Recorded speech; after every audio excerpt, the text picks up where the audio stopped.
ကဲတင်ကြရအောင်โอเคဒီနေ့ဘာသွားမလဲဆိုရင်စာမျက်နှာဘယ်လောက်ရောက်ပါပြီလဲစာမျက်နှာ40ဟလားစာမျက်နှာ page 40โอเคစာမျက်နှာဘယ်လောက်လဲ40ရောက်ပါပြီဟလားဒီမိကုန်းကဘာလဲဆိုရင် PMT တဲ့တော့မဟုတ် IPMT interest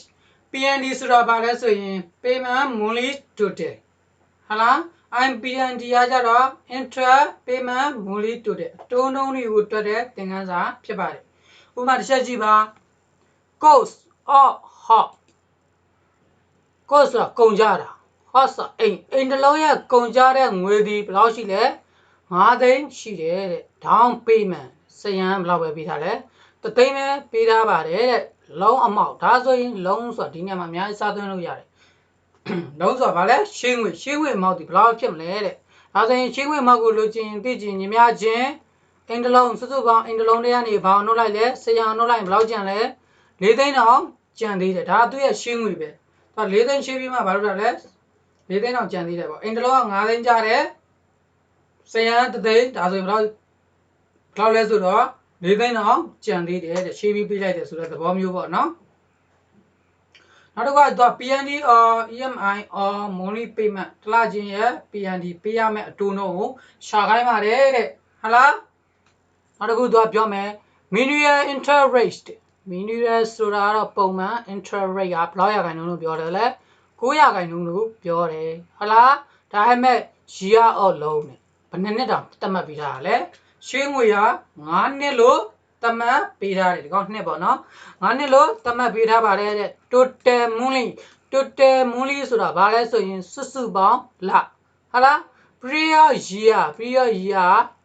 နှလရှိလဲတစ်နှစ်မှာ12လရှိတယ်ဟုတ်လားရှိတယ်ဆိုတော့ရပြီ total monthly ကိုရှာအောင် total monthly အောင်ရှာအောင်ဆိုတော့ညီမချင်း9နှစ်ဆိုတော့9ကိုဒီဘလောက်နဲ့မြောက်လဲ7နှစ်နဲ့မြောက်တစ်နှစ်မှာလပေါင်းဘယ်နှလရှိလဲဆိုရင်12လဒါဆိုရင်12လနဲ့မြောက်လိုက်တဲ့ကြောင့်လပေါင်းဘယ်လောက်ဖြစ်သွားလဲ60ဖြစ်သွားပါတယ်ဒါပေမဲ့ monthly interest rate တစ်လချင်းစီရဲ့သူကဘာကိုရှာခိုင်းတာလဲ interest rate တိုးနှုန်းကိုရှာခိုင်းတာဒီမှာ material interest rate ဆိုတာသူကပုံမှန် interest rate က9ရာခိုင်နှုန်းနဲ့เนาะဒါပေမဲ့သူက monthly ကိုပြန်ရှာခိုင်းတာ monthly ကိုရှာခိုင်းညီမချင်းသူရဲ့တာမန်တိုးနှုန်းဒီဘယ်လောက်နဲ့မြောက်လဲတစ်နှစ်မှာလပေါင်းဘယ်နှလရှိလဲ12လရှိလို့12နဲ့မြောက်လိုက်တယ်ဒါဆိုရင်ဟုတ်ဘူးက12နဲ့မြောက်တာမဟုတ် sorry เนาะဘာနဲ့12နဲ့စားတာအဲ့ဒါမှသူကလာထွက်မှာလေဟုတ်တယ်မလားပမ်9နှစ်ဟုတ်တယ်နော်9နှစ်ကို12နဲ့မြောက်ရင်လပေါင်း60ဒါလပေါင်းတိုးတယ်ဒါသူကမွန်းရှာတာလေကောနှစ်က9ဟုတ်လားတစ်နှစ်ကို9ရာခိုင်နှုန်းရှိတယ်ဆိုတစ်လကိုဘယ်လောက်ရာခိုင်နှုန်းလဲဆိုတော့12နဲ့ဘာလုပ်လိုက်လဲပြန်စားလိုက်တာနော် formula ကိုကြည့်ဒီပေါ်မှာကြည့်လို့ရအားမဟုတ်လားကလေးလေးနဲ့ချက်နဲ့ပြီးကြည့်လိုက်ရတယ်နော် okay သူရှာခိုင်းတာဘာရှာခိုင်းတာလဲ PND ရဲ့လပေးရမယ့်အတိုးနှုန်းကိုရှာခိုင်းတာဟုတ်လား PND ရဲ့ formula ကိုမှတ်ထားပါညီမချင်းသူရဲ့ PMD လို့ရိုက်ထည့်လိုက်ပါpayment monthly total သူကဘာရှာခိုင်းတာလဲ monthly interest rate ဒီ rate ဒီဘာ rate လဲ monthly interest rate ဆိုတော့ဒီ monthly interest rate ပေါ့ဒီမှာဘာနဲ့လဲ comma pay MBR ဆိုတာ number အရေအတွက်အဲကြတော့ total monthly ကိုပြောတာနော် MBR လေး total လစုစုပေါင်းလဘယ်လောက်လဲ60ဟုတ်လားပြရမယ် PV ပြရမယ် value ကဘယ်လောက်လဲလောအမောက်က4သိန်း okay ဘယ်နှမျိုးပဲရှိလဲ3မျိုးပဲရှိတယ်ပြရမယ်ဗာနဲ့လဲခွင့်ပြန်ပေး control shift enter ဒါဆိုတစ်လောက်ဘယ်လောက်ပြရမလဲ8333တသမ3439နဲ့ကိုတော့ဖြုတ်ချလိုက်တော့ average ပဲနော်8333ဟုတ်လားနော်သူလိုချင်တာပါလဲ monthly interest rate ရဲ့ monthly interest rate ရဲ့ပြီးရင် total monthly ရဲ့လောအမောက်ယူရင်သူကဘယ်လောက်လဲ minus 8333အဲ့မှာ minus ဆိုတာအဓိပ္ပာယ်က2မျိုးရှိတယ် minus မှာ ဥပမာမဇရာကွက်ချင်းချင်းလေးပါပဲဥပမာပြပြခဏလေးအဲ့မိုင်းနဲ့ရဲ့သဘောတဘာဝလေးသိအောင်ဘာတော့တချို့ကျတော့မိုင်းနဲ့မြင်တိုင်းမကောင်းလို့ထင်ကြတယ်သိရမလားအားကြောင့်အခုဒီမှာမောင်မောင်နဲ့လူတက်တယ်မောင်မောင်ပေါ့နော်MG မောင်နော်သင်အိရှာနေလနော်အတွေ့အဆုံးငယ်လေးတော့ကျွန်တော်စာသင်ခဲ့ရတယ်လေမောင်မောင်တို့လာတို့အဲ့ဒါနဲ့ပဲဥပမာပေးလိုက်တော့ဟုတ်ပြီနော်မောင်မောင်ဒီတဲ့ပတ်စံဘယ်လောက်ယူရလဲဆိုရင်တဲ့ကိုရှာယူရတာဘယ်လောက်တဲ့လဲ9000ကိုရှာယူရဘယ်လောက်လဲ9000လှလဲဘယ်လောက်ပဲယူရလဲကိုရှာယူရတာလဲ9000ပဲအတူတူပဲမောင်မောင်နဲ့လှကိုရှာယူရတာ9000နဲ့ဒါပေမဲ့တဲ့မောင်မောင်ဟာတဲ့ဟုတ်ပြီနော်အကျွေးဆက်တဲ့အခါမှာတဲ့သူကအတိုးရောပါမယ်ပေါ့ဒါမှမဟုတ်ရင်လည်းစေတနာပေါ့နော်အတိုးလည်းပါမယ်ဒါမှမဟုတ်ရင်လည်းဘာပါမလဲစေတနာလဲပါမယ်အတွက်ကြောင့်ကျေးဇူးရှိတဲ့အနေနဲ့စေတနာရှိတဲ့အတွက်ကြောင့်မမသူကဘယ်လောက်ပဲဆက်လိုက်လဲဆိုတော့သူက6000ပြန်ဆက်လိုက်တယ်အကျွေးဘယ်လောက်ဆက်လိုက်လဲ6000ဆက်လိုက်တယ်သူကစုစုပေါင်းသူ့ရဲ့အရင်တခါလေးပေးလိုက်တယ်လှကြတော့သူကဘာဖြစ်လဲဆိုတော့မပေးနိုင်ဘူးမပေးနိုင်တော့သူကဘယ်လောက်ပဲဆက်လိုက်လဲဆိုတော့4000ပဲဆက်လိုက်โอเคဒါဆိုရင်သွားကြရအောင်ညီမကြီးပုံမှန်ယူတဲ့ထေးကနေပြီးတော့နှုတ်မယ်ဘာအောင်နှုတ်လိုက်လဲပြီးတဲ့ဥစ္စာကိုနှုတ်မယ်ပင့်စီဆွဲချလိုက်ဒီမှာအဖြေဒီဘယ်နှမျိုးထွက်လဲ2မျိုးထွက်သွားတယ်အတူတူပဲเนาะမြေခွန်းလေးကချင်းချင်းလေးရိုးရိုးချင်းချင်းလေးဒါဆိုရင်ဒီမှာ minus ပါတယ်ဆိုကိုယ့်ဘက်ကခြုံတာလားမြတ်တာလားစဉ်းစားရမယ်အဲ့ဒါသူ့ရဲ့စီးပွားရေးတစ်ခုမှာသူ့ရဲ့အသွားလာအရန်ရေးကြီးတယ်ဟုတ်လားเนาะဒီမှာ minus မြင်တယ်ဟာ minus မြင်တိုင်းဘာဖြစ်တာလဲချုံးတယ်လို့တတ်မှတ်လို့ရလားတချို့နေရာတွေမှာတတ်မှတ်လို့မရဘူးသူ့ဘက်ကိုကပြန်ကြည့်တတ်တယ်ရှင်းလဲလျှောက်တာပြားလဲဆွဲတာเนาะဒါမှသူက minus မြင်တိုင်းသူကချုံးသလားမြတ်သလားပြန်ကြည့်တယ်ဟာလားဒီမှာ minus မြင်တိုင်းဘာဖြစ်တာလဲအဲ့ဆိုဒီအမောက်ဆိုရင်ဒီမှာပလက်ပဲလေပလက်ဆိုတာကိုမြတ်တယ်လို့average အားဖြင့်ပြောလို့ရမယ်ဒီမှာ minus မြင်တယ်ဒါဆိုချုံးပြီပေါ့ဒါတန်မာအားဖြင့်ပြောမယ်ဆိုဒါမှမဟုတ်ဘူးသူ့ရဲ့သဘောတဘာဝကိုသိဖို့အရေးကြီးတယ်တလားမေခွန်းတစ်ခုမှာသူ့ရဲ့သဘောတဘာဝကိုသိလို့ရှိရင်အားလုံးက easy ပဲတလား easy going ပဲเนาะဒါဆိုရင်ဒီမှာ1000ဒီ minus ဖြစ်တဲ့အတွက်ကြောင့်မဖြစ်တာလဲသူကစေတနာနဲ့ပြီးလိုက်တဲ့အတွက်ကြောင့်ပြန်ရတဲ့အခါမှာသူကလည်းဒါကိုကမြတ်တာလှကြတော့မဖြစ်တာလဲဒီ1000ပြီးလိုက်တဲ့အတွက်ကြောင့်မဖြစ်တာလဲအနည်းဖြစ်တာ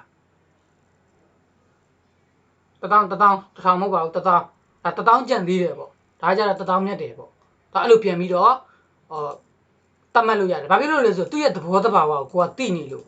ဟုတ်ပြီနော် minus လို့ plus လို့မြင်တိုင်းရန်တမ်းပြီးတော့မပြောပါနဲ့เนาะဒါသူ့ရဲ့ဒါစီးပွားရေးပဲလို့သူ့ရဲ့သဘောတဘာဝဆိုတာရှိတယ်သူတို့ရဲ့သဘောတဘာဝကိုကိုကနားလဲမှလို့ရမှာသဘောတဘာဝနားမလဲဘယ်ရမှမရဘူးနော်ဝိတုတစ်ခုလုံးတော့ပြီးသွားမယ်သိလားဘာပေးချင်တဲ့ message လဲဆိုတာသိမှာမဟုတ်စာတာဖတ်လိုက်တယ်ဘာသူဆိုလိုချင်တဲ့ date ပဲလဲနားမလဲ point လဲနားမလဲနော်အဲ့လိုပုံစံကိုရှောက်သွားလိမ့်မယ်နော်ဒါဆိုအဲ့တိုင်းပဲဒီမှာသူဒီဘာနဲ့ထွက်လဲ minus ဆိုတော့ဘာဖြစ်ရလဲရတာလားပေးရမှာလားကိုယ့်ဘက်ကကြည့်ရင်တော့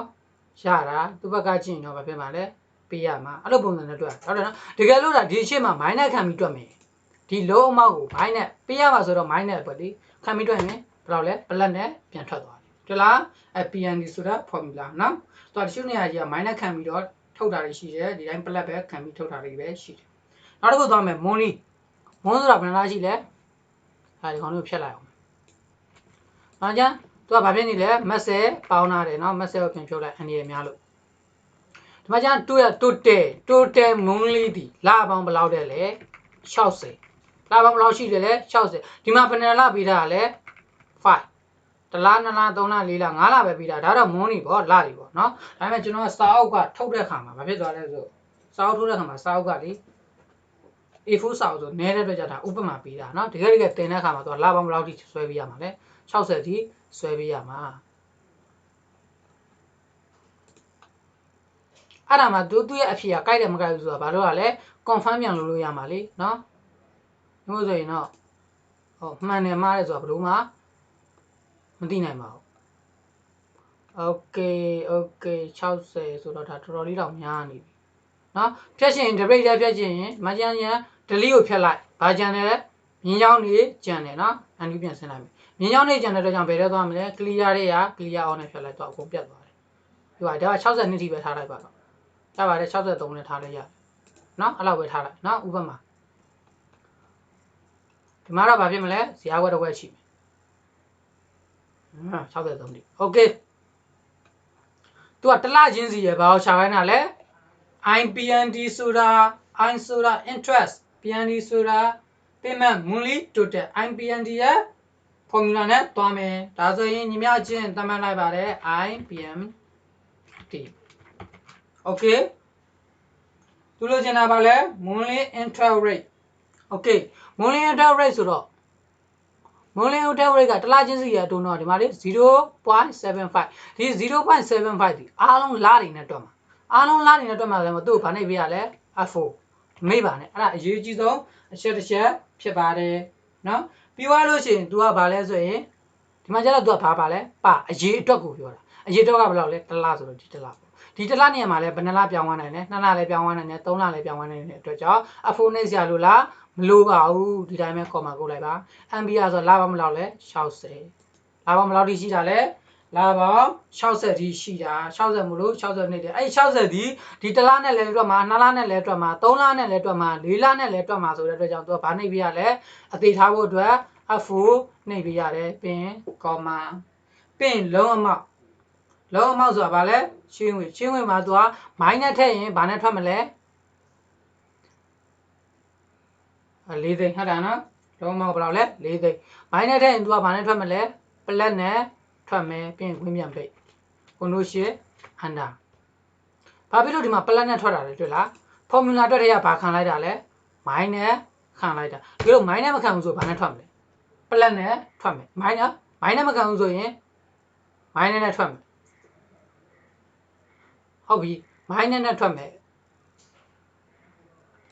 အနှုတ်မခံဘူးဆိုရင်မိုင်းနဲ့ထွက်မယ်အတူတူပါပဲเนาะအနှုတ်ခံလိုက်မယ်ဆိုရင်တော့ဘာနဲ့ထွက်မလဲပလက်နဲ့ထွက်မယ်เนาะသူကဒီမှာဘာနဲ့ခံလိုက်လဲအနှုတ်မခံတော့ဘူးမိုင်းနဲ့ထွက်တယ်မိုင်းနဲ့မှာသူက2မျိုးရှိတယ်အခုဒီမှာကျန်ဘယ်လောက်လဲ3000ဒီနောက်ကသသမ00မလို့ချင်းဖြုတ်ချလိုက်ရတယ်เนาะစလိုက်ပြီးတော့ဘာလို့လဲဖြုတ်ချလိုက်ရတယ်ထက်လဲရတယ်เนาะဒီမှာကျန်တချို့ formula တွေတွက်တဲ့အခါမှာအနီရှင်းပေါ်သွားတယ်အဲ့အနီဆိုတာဘာပြောတာလဲမိုင်းနဲ့ကိုစားပြုတာနော်ဂွင်းစားဂွင်းပိတ်နဲ့မိုင်းနဲ့အတူတူပါပဲဒီလိုမျိုးဂွင်းစား3000အတူတူပဲဂွင်းစားဂွင်းပိတ်နဲ့ဘာနဲ့လဲ3000နဲ့ဘာဖြစ်တာလဲအတူတူပဲနော်ဒီမှာဂွင်းစားဂွင်းပိတ်ဒီမှာဘယ်လောက်လဲမိုင်းနဲ့အတူတူပဲမိုင်းနဲ့ဂွင်းစားဂွင်းပိတ်ဆိုတာဘာလို့တာလဲအတူတူပဲနော်NCCI မှာဆိုသင်ရတယ်ရှုနေရဆိုဂွင်းစားဂွင်းပိတ်ဒါဆိုသိကြပဲနှုတ်ရမှာနော်ဒါဆိုရင်ဘာလုပ်လိုက်လဲသူကလာပေါင်းဘယ်လောက်ထိရှိတာပြောရလဲ60เนาะ60ဆိုဆွဲချလိုက်စီးဆွဲချလိုက်လာပေါင်းโอเคမကြီးလာပေါင်း60မှာဘာဖြစ်သွားလဲ sorry ဘာဖြစ်လို့ဒီမှာအဖြေမထုတ်တာလဲသိလားဘာဖြစ်လို့အဖြေမထုတ်တာကျွန်တော်တို့လုံးအမကိုဘာနှိပ်ပြရမှာလဲ F4 နှိပ်ဖို့ကြံခဲ့တာဆိုတော့မေ့သွားအသေးထားပြရမှာလေဒီ4သိန်းရလဲကျန်တဲ့လတွေနဲ့လဲဘာလုပ်ပြရမှာလဲတွက်ပြရမှာဆိုတော့ F4 နေရမှာပြီးမှဗာနေလိုက်လဲစီဆွဲချလိုက်တော့အားလုံးဟာပြီးသွားပြီโอเคဒီမှာကြည့်တလချင်းပထမလမှာဆိုဘယ်လောက်လဲ3000ဒုတိယလမှာဆိုရင်2960ဟလားတတိယလမှာဆိုရင်2920တ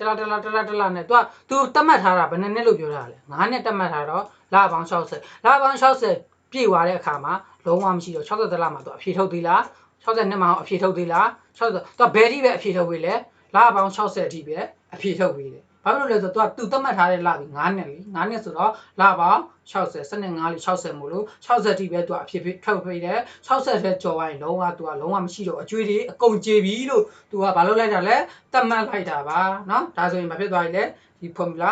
မှန်တယ်သူကပြန်စစ်တယ်เนาะကိုပြန်စစ်လို့ရတယ်အဆင်ပြေတယ်မပြေဘူးဆိုတော့ကျွန်တော်တို့ကဒီမှာစာအုပ်နဲ့ထုတ်တာမို့လို့ဘယ်လောက်ထိပဲပေးထားလဲဆိုစာအုပ်မှာစာမျက်နှာ9ထိလောက်ပဲပေးထားတာကိုကစမ်းကြည့်ရင်လာပေါင်း60ကျော်ထိကိုကစမ်းကြည့်လို့ရတယ်เนาะလေ့လာခြင်းမဲ့ဆိုရင်မသိတာရှင်ပြန်ပြီးလို့ရပါတယ်เนาะ